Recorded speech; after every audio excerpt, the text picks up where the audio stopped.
You work hard, you get paid. That feels like a fair exchange, but it's not. And no, I don't mean it in like a live, laugh, love type of way. I mean, the math was never set up to be fair. It was set up to be sufficient. Sufficient for what, you might ask? Well, sufficient that you would come back tomorrow. That's it.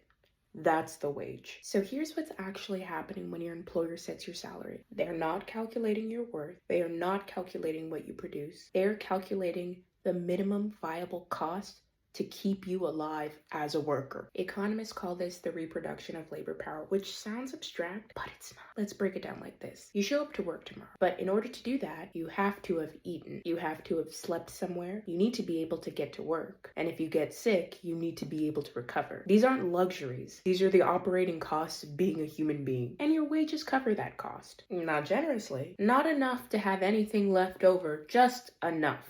Food, rent, transportation, healthcare if your country hasn't already subsidized it, and listen to that part too. When the state covers housing, food assistance, healthcare, your employer doesn't have to. The reproduction of your labor power gets partially outsourced to the government, which means the taxpayers, which means you. You are subsidizing the cost of your own reproduction so your employer doesn't have to. And when wages fall below that floor, when you're working full time but you still can't cover rent or food or healthcare, that's not a system that is failing. That's a system that finds somewhere else to source the shortfall. A second job, a partner's income, debt. Someone always pays the maintenance cost. It's just not always the person exploiting your labor. I think this is even oftentimes why raises feel like praise, but aren't. When you get a raise, it can feel like recognition, like someone's finally realized all of your actualized potential. But what's actually happening is that a calculation shift occurred. The cost of replacing you went up, or the cost of you leaving, training, the gap, recruiting exceeded the cost of keeping you. So the floor moved, not because of your value, but because of the math. You see, the system is not broken. It's doing exactly what it's designed to do. You are not an employee who deserves more. You are a cost